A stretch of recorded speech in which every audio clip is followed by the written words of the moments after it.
Injil Matius, pasal 1, ayat 1-17. Silsilah Yesus Kristus. Inilah silsilah Yesus Kristus, anak Daud, anak Abraham. Abraham memperanakan Ishak, Ishak memperanakan Yakub, Yakub memperanakan Yehuda dan saudara-saudaranya. Yehuda memperanakan Peres dan Zerah dari Tamar.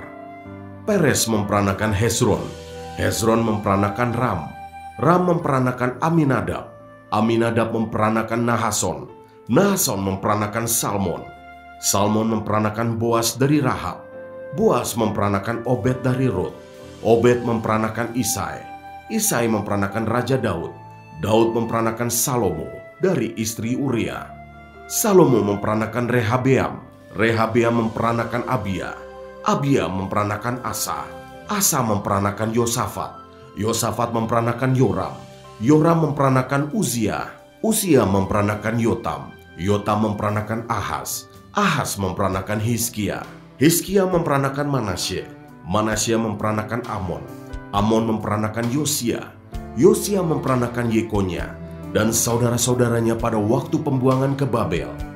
Sesudah pembuangan ke Babel, Yekonya memperanakan Sealtiel, Sealtiel memperanakan Serubabel, Serubabel memperanakan Abihud, Abihud memperanakan Elyakim, Elyakim memperanakan Azor, Azor memperanakan Zadok, Zadok memperanakan Akim, Akim memperanakan Eliud, Eliud memperanakan Eleazar, Eleazar memperanakan Matan, Matan memperanakan Yakub, Yakub memperanakan Yusuf suami Maria yang melahirkan Yesus yang disebut Kristus.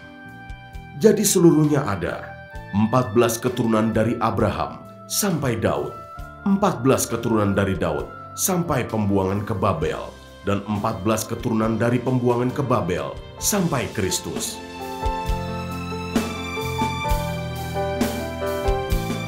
Ayat 18 sampai 25. Kelahiran Yesus Kristus.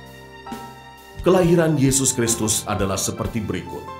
Pada waktu Maria, ibunya, bertunangan dengan Yusuf, ternyata ia mengandung dari Roh Kudus sebelum mereka hidup sebagai suami istri.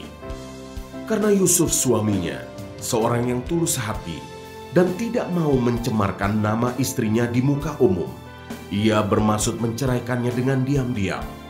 Tetapi ketika ia mempertimbangkan maksud itu, malaikat Tuhan nampak kepadanya dalam mimpi dan berkata, "Yusuf, anak Daud, janganlah engkau takut mengambil Maria sebagai istrimu, sebab anak yang di dalam kandungannya adalah dari Roh Kudus.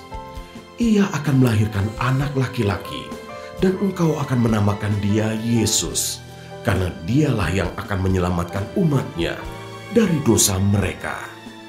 Hal itu terjadi supaya genaplah yang difirmankan Tuhan oleh Nabi. Sesungguhnya anak darah itu akan mengandung dan melahirkan seorang anak laki-laki, dan mereka akan menamakan dia Immanuel, yang berarti Allah menyertai kita. Sesudah bangun dari tidurnya, Yusuf berbuat seperti yang diperintahkan malaikat Tuhan itu kepadanya.